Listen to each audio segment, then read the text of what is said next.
A deserted plain in the middle of Egypt, hundreds of miles from the famous sites of Cairo and Luxor. There are no tourists here, and yet below the ground lie the ruins of a great lost city. Archaeologists are unearthing evidence of open-air temples and works of art unlike any from ancient Egypt. Remote tombs reveal strange images, echoes of a revolutionary cult that dominated ancient lives.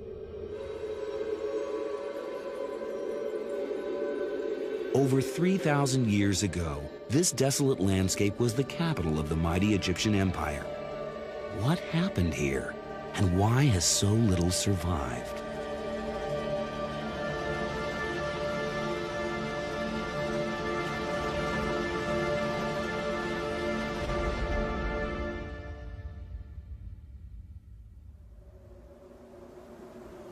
This is the story of one of the most traumatic episodes in the whole of ancient Egyptian history. Under these sands lie the ruins of a religious experiment that rocked the Egyptian empire to its foundations. For many at the time, it seemed to promise a heaven on earth. For many others, it became their worst nightmare. The mysterious ruins were discovered last century in Amarna in Middle Egypt, far from Cairo in the north and Luxor in the south. The first strange clues to this lost city were found in tombs hewn in the surrounding cliffs. The walls of this tomb are covered with unusual reliefs. This relief shows a king and his wife. We know it's a royal couple because of the clothes they're wearing, but we can't tell who they are. Their faces have been chiseled out.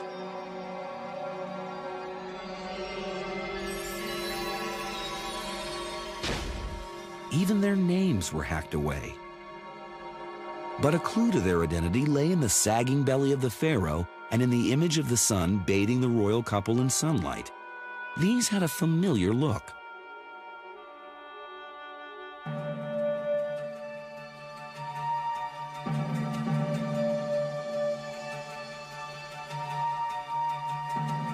Similar images appear on the throne of the most famous pharaoh of all, Tutankhamun.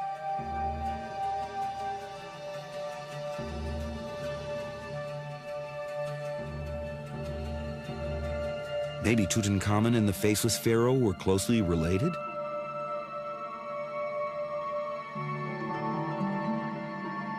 Some even suggested they were father and son.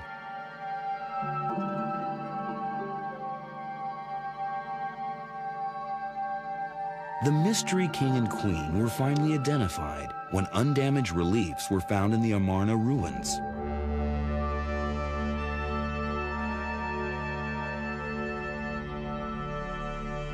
He was Akhenaten, an enigmatic pharaoh held by some as a visionary, branded by others as a heretic and a criminal.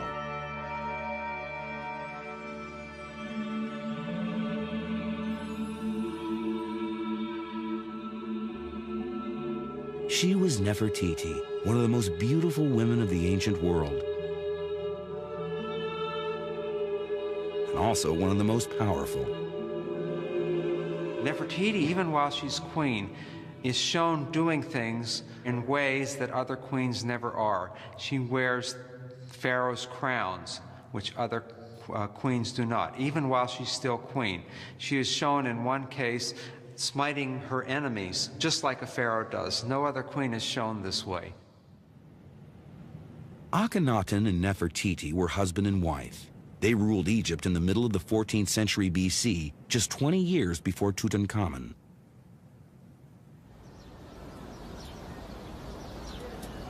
And yet, for all their importance, they might as well never have lived.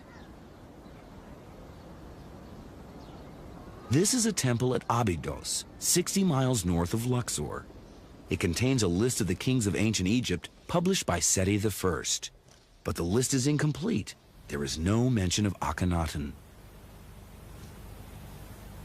This is the name of his predecessor, Amenhotep III. Akhenaten's own name should be next, but it's missing. The list jumps straight to the next dynasty. It turns out there was an active campaign to erase Akhenaten's reign from ancient Egyptian history. Whenever it was necessary to refer to this period or to Akhenaten himself, he was only referred to as the heretic. What did Akhenaten do that was so terrible?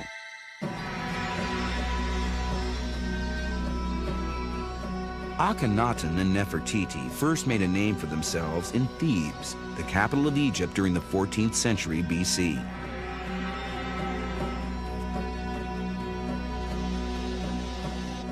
The conquest of foreign lands, from Sudan in the south to present-day Syria in the north, had brought untold power and riches to the Egyptian empire.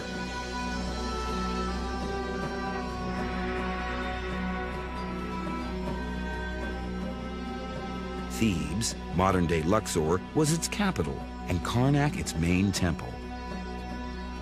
Larger than the Vatican, Karnak was built more than 3,000 years ago, when Egypt's religion was polytheism, belief in many gods. The king, with his priests, prayed to these gods on behalf of his people. In Thebes, the most important god was Amun. Symbolized by his two-feathered crown, he was a god of fertility and creation. Each year, the Amun cult staged a popular procession along the River Nile of floating shrines with statues of the gods. All that came to an abrupt end when Akhenaten became king around 1353 BC. In a startling move, he abandoned Amun in favor of a different god.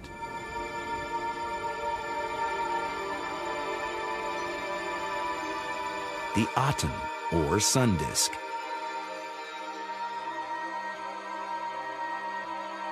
The sun god was as old as ancient Egypt. He had been worshipped by the first dynasties 1,000 years earlier, during the time of the pyramids.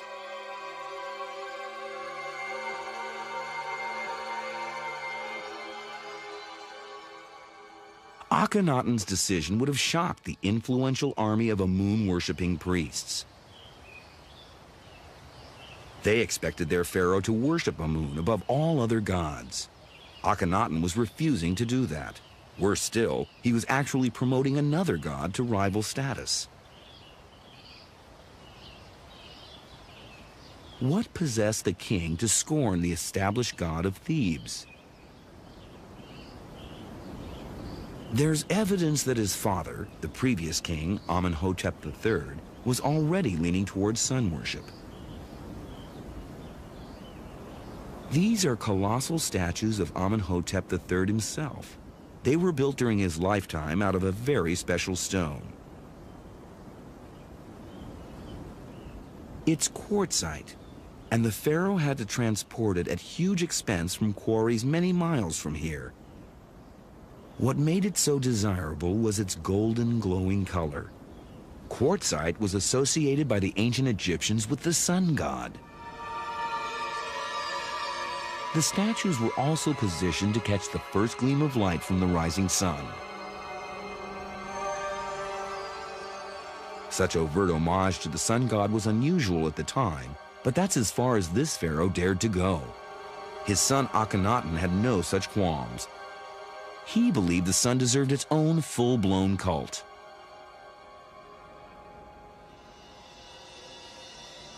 Five years into his reign, Akhenaten unleashed another shockwave. Thebes, he announced, was too closely linked to Amun and so unsuitable for the Aten. The sun disk needed its own holy city. The existing capital of the Egyptian empire had to be abandoned. To the consternation of the priests, Akhenaten and a small band of loyal nobles left Thebes in search of a new capital. After scouring the length of the Nile, he came upon a site in the middle of Egypt. It was exactly halfway between Thebes and Memphis, about 170 miles from each. The shore where Akhenaten landed is in a region now called Amarna. The villagers live in a fertile stretch of land on the east bank of the Nile. Beyond it lies a forbidding plain surrounded by cliffs. It was as bleak then as it is today.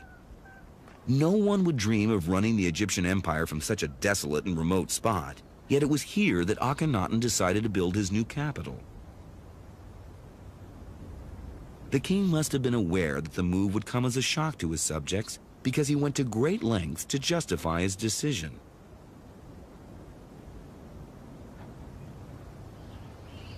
He gave his reasons in writing. They can still be read today in an unexpected place, atop one of the cliffs overlooking the city.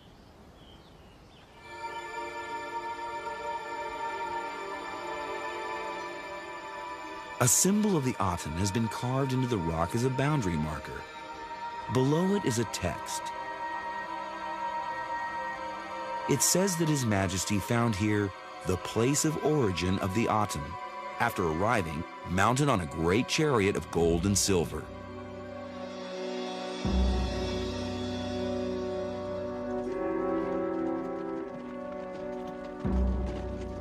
Why did Akhenaten think that this was the birthplace of the Aten? He and his supporters arrived here with only tents for accommodation. This truly was virgin land, with no links to any other gods. And the king found something even more convincing. In Egyptian belief, the horizon where the sun rose was called the Akhet. It was symbolized by two mountain peaks, with the sun disk rising between them. The hills that surround the Amarna plain are suddenly interrupted by a break in the cliffs. A sight to behold, especially at dawn.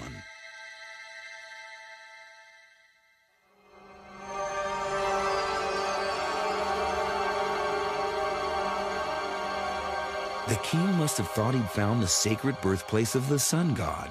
He named his city Akhet Aten, horizon of the sun disk. The site has been buried for over 3,000 years, but this century, excavators have unearthed the remains of over 100 buildings. It's now possible to virtually recreate the entire city. Even the interior decoration can be determined from fragments of color on tomb columns.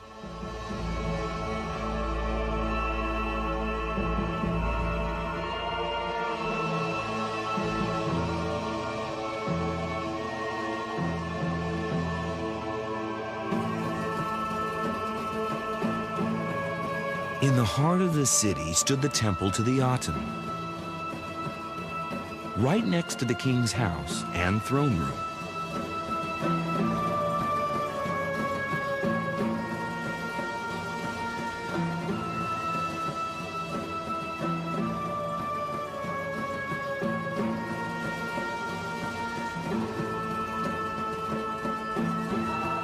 The finished interiors were in stark contrast to the barracks-like exteriors, but this was a city built in a hurry. There was still scaffolding around when the royal family moved in. It's rare to find remains of ancient Egyptian dwellings. These ruins can actually offer a glimpse into how a middle-class family lived. This one was the home of a sculptor called Thutmose. It's typical of dozens of houses subsidized by Akhenaten to lure the middle classes here, the first planned suburb in history. Here was a comfortable lifestyle, at least for the grown-ups. This was the master bedroom with its own bathroom, but no such luck for the children. It's likely they had to sleep with the servants. Although Akhet Aten was long ago abandoned, there's still life in the area. This circle in the sands is an old well, one of many found in private homes. These wells provided clean drinking water and allowed bricks of dry mud to be made on the spot. They were handy, too, for watering the garden. No self-respecting resident could afford to be without one.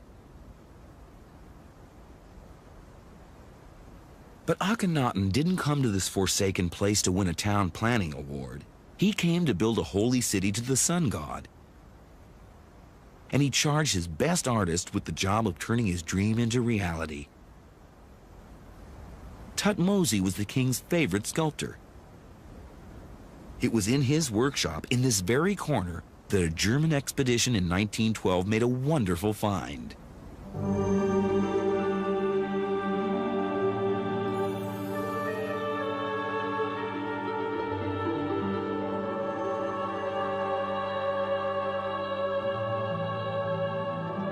This bust of Nefertiti had been buried under rubble for more than 3,000 years. It's a work of art unlike any in ancient Egypt and underlines the importance Akhenaten attached to perfection. No one knows why one eye is missing. Most experts now think it fell out in antiquity. Maybe it's still out there, waiting to be discovered. Akhenaten's pursuit of perfection was single-minded. Buildings, too, had a role to play. These are the remains of a palace. When it was first excavated, the walls in this room were found covered with fragments of a mural that has now been reconstructed.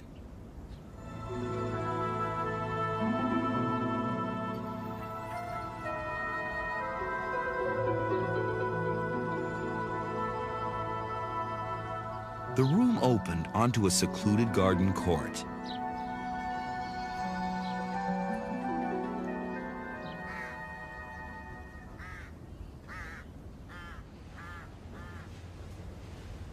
The best preserved examples of Akhenaten's devotion to the Aten are to be found inside the nobles' tombs. This one was never finished, but it shows how the stonemasons carved the columns straight out of the rock. It was built by a military officer called Ai, probably Nefertiti's father, for himself and his wife when the time came. The highlight of the tomb is a religious text carved on one of the walls. It's a hymn by Akhenaten dedicated to the sun god Aten. What's so remarkable is its similarity to a psalm in one of the world's most sacred books, the Bible. O living sun disk, thou art beautiful, great, glittering. When thy movements fade, the land is in darkness. Every lion is out of his den. O Lord my God, thou art very great. Thou art clothed with honor and majesty. Thou makest darkness, and it is night. The young lions roar after their prey. It strikes you when you read those texts very much like a religious revelation, a flash of insight that a prophet might receive from his God. The hymn to the Aten is more amazing still, because it anticipates the central belief of the Bible.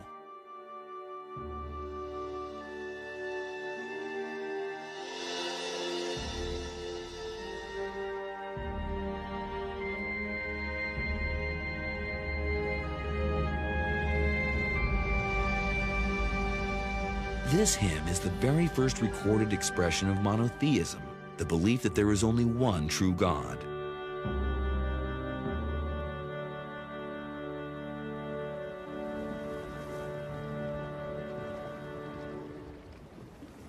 Because of his monotheism, Akhenaten comes across as a religious visionary ahead of his time, a forerunner of the great prophets of Judaism, Christianity, and Islam. And yet Akhenaten's revolution had barely begun. His goal was to reform ritual as well as belief. The Aten was worshipped right here in this temple.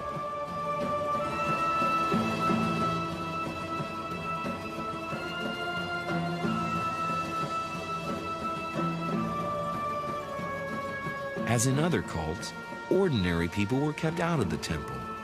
Only Akhenaten and his priests could enter the inner sanctuary.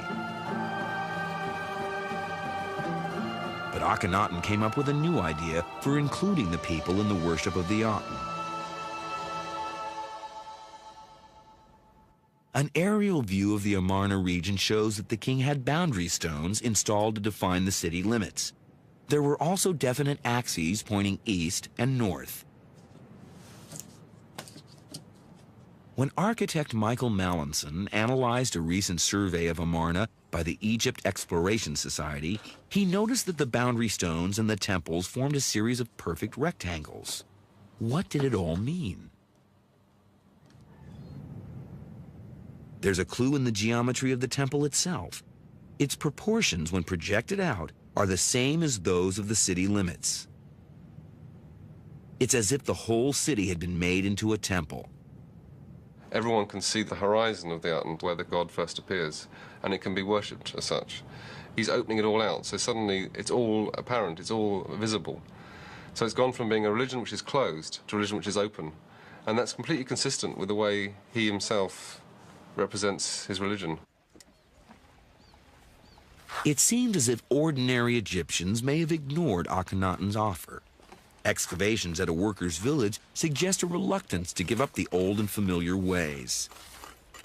There was still a certain amount of worship of traditional gods, or there were certainly chapels, and there is evidence for various fertility gods and things associated with the ordinary people, which may suggest that they weren't that interested in Artenism.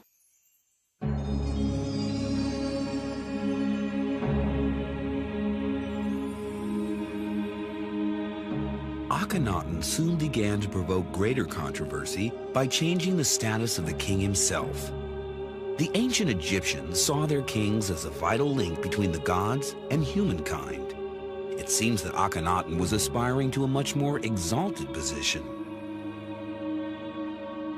This is one of the most frequent reliefs found at Akhenaten.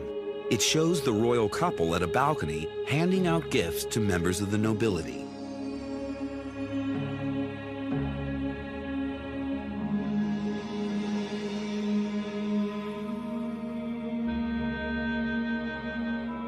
Thanks to copies made when they were in better condition, such scenes can now be recreated.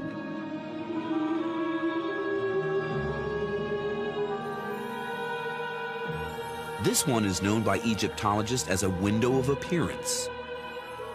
It shows Nefertiti's presumed father, Ai, being rewarded for his loyal support. Although it looks like a secular palace ceremony, new finds suggest that this ritual had heavy religious overtones.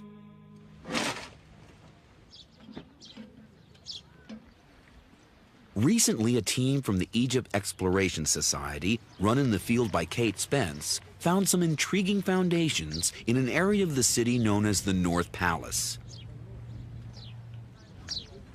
Among the finds were the bases of large-scale statues. They hinted at a major complex.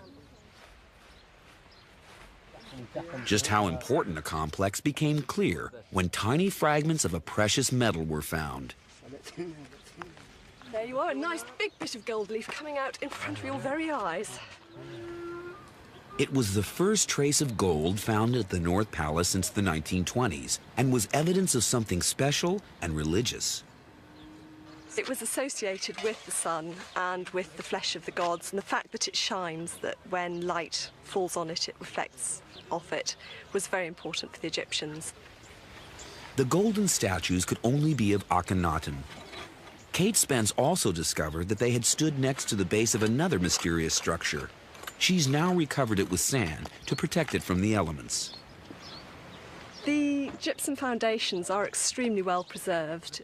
We've also been getting a lot of fragments of gold leaf, which show that it was a very, very important architectural structure, probably a big gilded gateway. The whole structure bore the hallmarks of one of the balconies where the nobles received their gifts.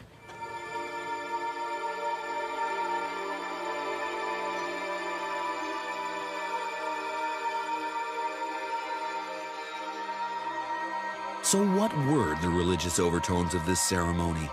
A vital clue lay in the strange orientation of the palace. It was aligned to the east, Usually only temples pointed east.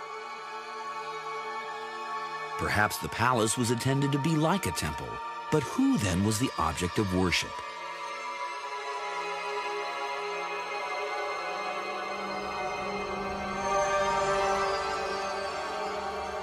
As one enters the building, one is approaching directly towards the king, who is therefore set up in a similar sort of way to a cult image in a temple, and where he appears as a divine or semi-divine figure.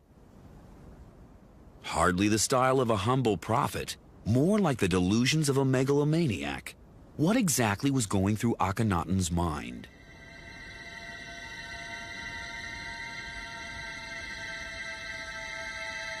An insight into his thinking can be gleaned from his tomb. Like all pharaohs, Akhenaten built his tomb while he was still alive. The nobles' tombs in the Amarna plain were cut into the surrounding cliffs, but not Akhenaten's. He built his 4 miles further east, deep into a valley that winds its way through the desert. It's always been a mystery why the royal tomb is so remote.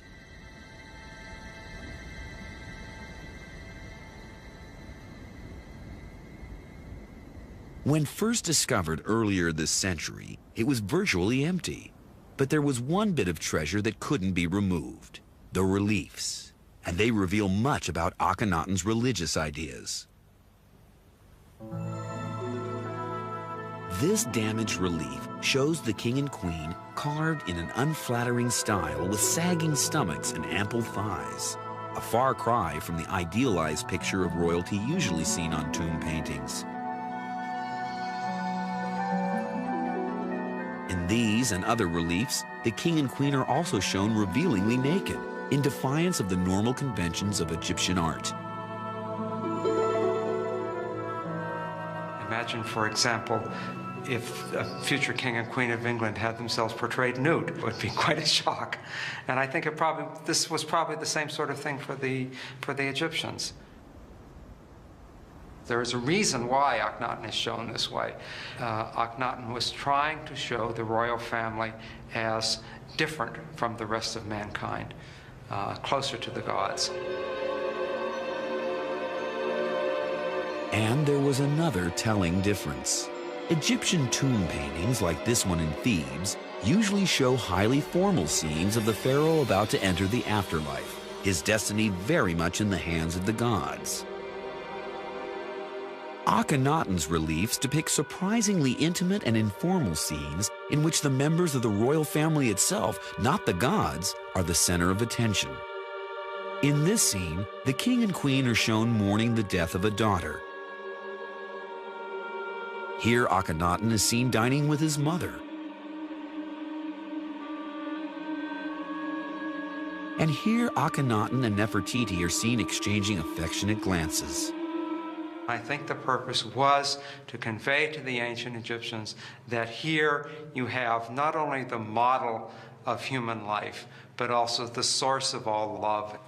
And so the idea, of course, is that all life flows from Akhenaten and Nefertiti, just as it originally did from the gods. No pharaoh had ever associated himself with a god as closely as Akhenaten, and yet there are signs that he was aiming higher still.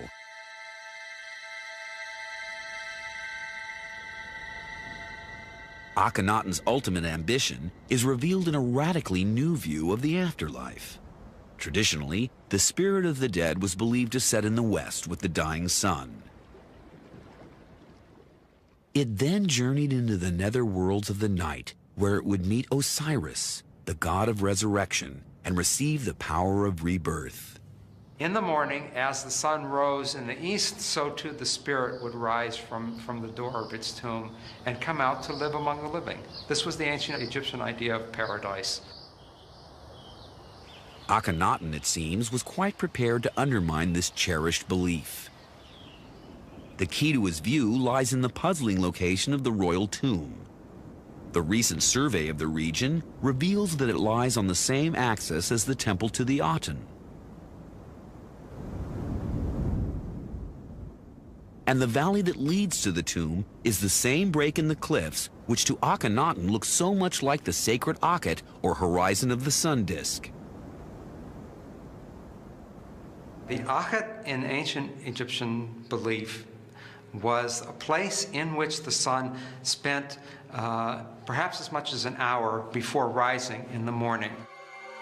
Now, this was not just a zone of transition between the netherworld and the world of the day. It was a place also where the sun received the final effective form that it needed to come to life again in the morning. The royal tomb was situated in the very birthplace of the Aten. Why? There's a clue in a major relief on the walls of the royal tomb. It shows the Aten rising in the Akhet. Its rays radiate out, breathing life into every street and house in the city.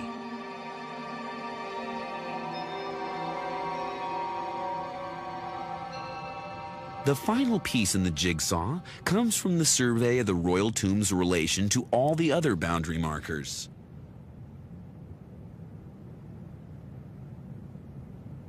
The tomb's position suddenly makes sense. The magical birthplace of the sun god and the royal tomb appear to be one and the same.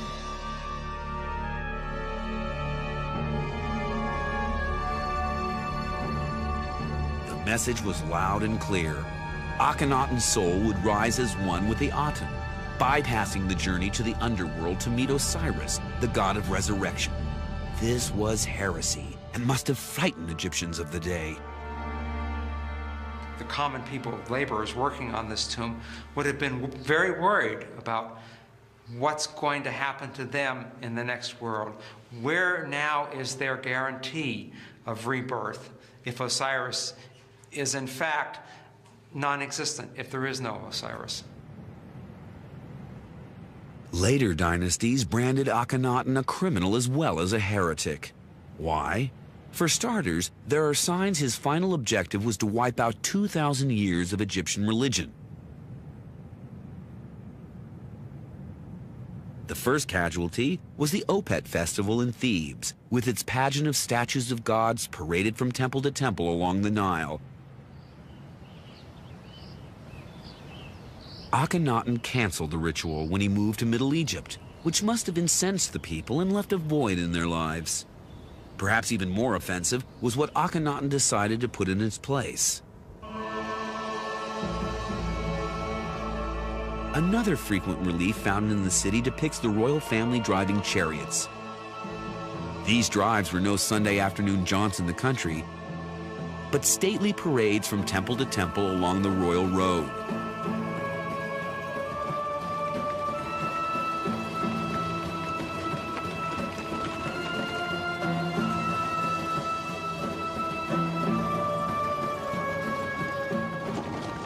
Instead of having processions of divine images, you're having processions of the king himself. That's a fairly meaningful act, to swap the procession of the god for yourself in a chariot. There's no record of what people thought of their king's behavior, at least not officially. But this figurine of a chariot was found in the Amarna ruins, driven not by the king, but by a monkey. It's the only evidence of descent unearthed to date, surprising in light of the massive scale of Akhenaten's reforms. A close look at the chariot scenes reveals why. Armed troops escort every chariot procession, ready to squash any signs of protest. But even this show of force only hinted at the magnitude of Akhenaten's designs on Egyptian religion.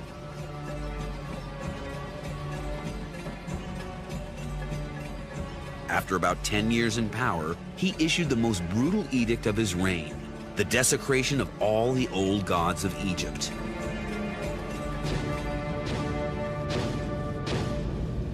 Akhenaten attacked every shrine in the land. Back in Thebes, the god Amun bore the brunt of this backlash. In a fit of jealousy, without precedent in ancient Egypt, Akhenaten targeted every reference to Amun. It wasn't just the colossal statues that were damaged. Even in small scenes like this one, the god's face was hacked out. Inscriptions on the top of obelisks were full of references to Amun. Although barely visible from the ground, they had to go. A climate of fear now pervaded the land. This amulet was found in the ruins of a house in Amarna. It had Amun written on it. Its owner felt it was perhaps wiser to censor the word. There is, in the history of the world, a number of movements, communism, Nazism. I think they all, in the beginning, infect people with a new way of looking at things and bring people along with them. But it seems to be common human nature that eventually what is a liberating theology becomes restrictive. You can no longer accept alternative ideas. You must only accept one idea. And at this point, fanaticism starts. And what's interesting about Amarna is you can see it happening in human history for the first time. This was the nightmare which later dynasties branded a heresy and a crime.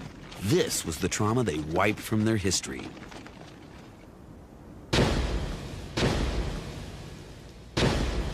How it came to an end and who erased the memory is shrouded in mystery.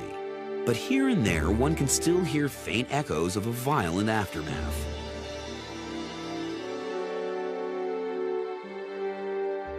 In his late 30s, and after 17 years of absolute rule, Akhenaten disappears from the records. No one knows what happened. The royal tomb was found empty. Some believe he was a victim of a plague then raging. Others claim he died a natural death. A new theory suggests he may have been the victim of a conspiracy.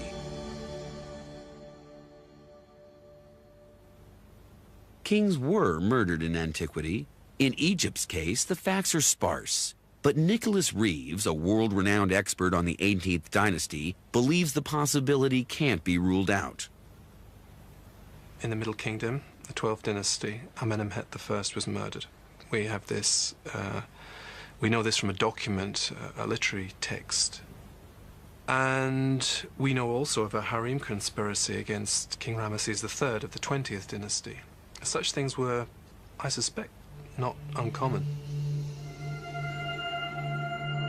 Was there a traitor within Akhenaten's court? His successors would have had much to gain. No one knows who did succeed him to the throne of Egypt.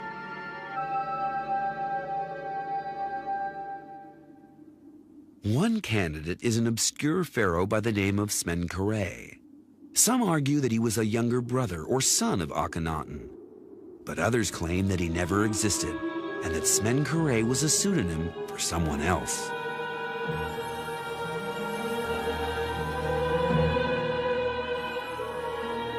It's only recently that we've begun to realize that, in fact, Nefertiti played quite a powerful political role. Akhenaten appointed Nefertiti as his co-regent to rule beside him partway through the reign. And the likelihood is that following Akhenaten's death, she continued to rule in her own right, adopting a new name, Smenkhare. Whoever succeeded Akhenaten had a short-lived reign, dying soon after being crowned. What is known is the identity of the next pharaoh, a boy of 9 who ruled Egypt for a decade. Tutankhamun's parents are a mystery.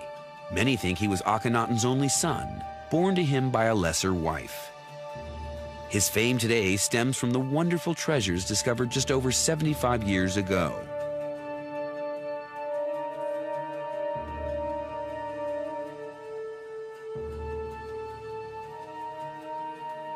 It's thought that Tutankhamun died too young to play a major part in history, but the boy king in fact presided over one of the most critical periods in his country's past. As king, he faced an agonizing decision: to champion his father's ideals or to steer Egypt back to normality. Which side of the fence did he come down on? It is known that the old religion returned during Tutankhamun's reign. This is the Boy King's throne. It has a cartouche with his original name, Tutankhaten, living image of the sun disk. But the other side of the chair shows that he later changed his name to living image of Amun, Tutankhamun.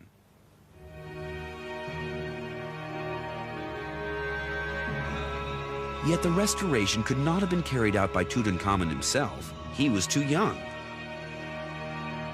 The affairs of state were in the hands of a close relative, the father of Nefertiti, the officer Ai. It was he, a former ally of Akhenaten, who in fact renewed the cult of Amun. Ai was due to hand over power when Tutankhamun came of age. Instead, the boy king met a premature death, and Ai himself acceded to the throne of Egypt.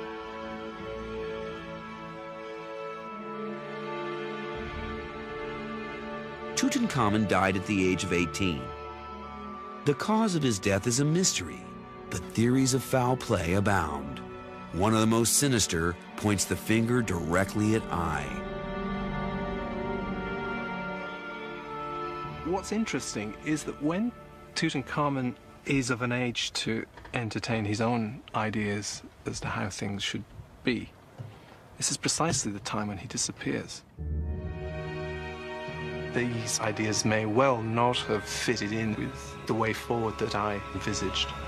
Could it be that Tutankhamun was in fact very much a chip off the old block, and the early death of the boy king saved Egypt from another round of heretical fantasy and destruction? Tutankhamun's death proved a watershed. Pharaoh after pharaoh obliterated the memory of Akhenaten and his heresy.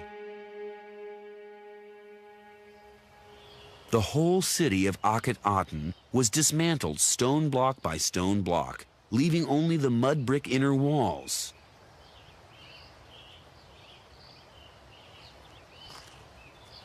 Ancient Egyptians must have thought they'd heard the last of Akhenaten.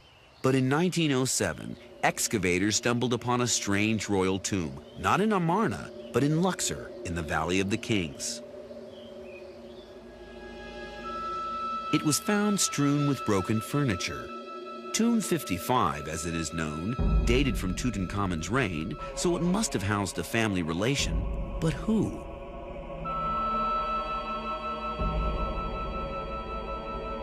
The coffin was moved to the Cairo Museum, but it was impossible to tell who it belonged to. The mask had been torn off. Even the name had been chiseled out. There were no clues to its identity except inside.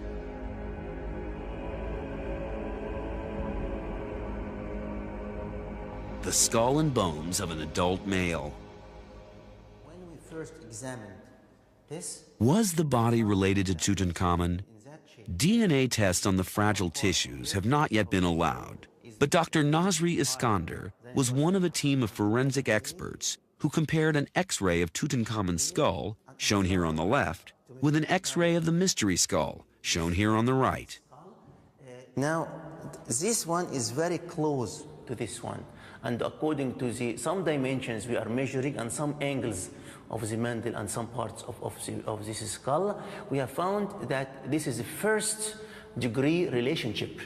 It means it's a father, son, brother, or something like that. This is first degree.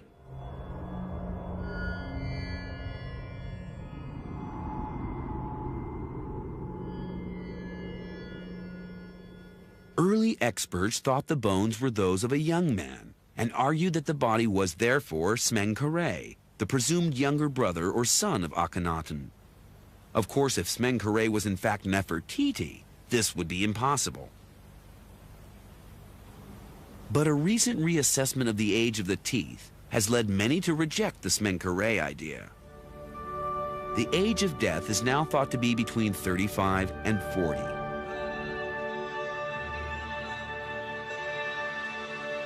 My own view is that the body from Tomb 55 so far as one can judge from the archaeological evidence, is the body of Akhenaten himself. Why Akhenaten's body should later turn up at Thebes is a bit of a mystery. But I think what seems to have happened was that when the Amarna capital was abandoned, Tutankhamun took it upon himself to transfer the bodies back to Thebes. Akhenaten died around 1336 BC. Tomb 55 was found 200 years later during the digging of another tomb. If it was Akhenaten's, perhaps the sight of the heretic caused revulsion and the coffin's desecration. Only then was Akhenaten truly forgotten. But his ideas didn't die. They lay dormant. The vision of one true God resurfaced a few centuries later in the revelations of a prophet named Moses, who led his people out of Egypt to the Promised Land. The single God of Moses has been the bedrock of Jewish, Christian, and Muslim faith ever since. Akhenaten's own religious experiment may have crumbled to dust, but the dream of a holy city fit for the one true God never faded. It continued to haunt the minds of visionaries and fanatics through the ages, right down to the present day.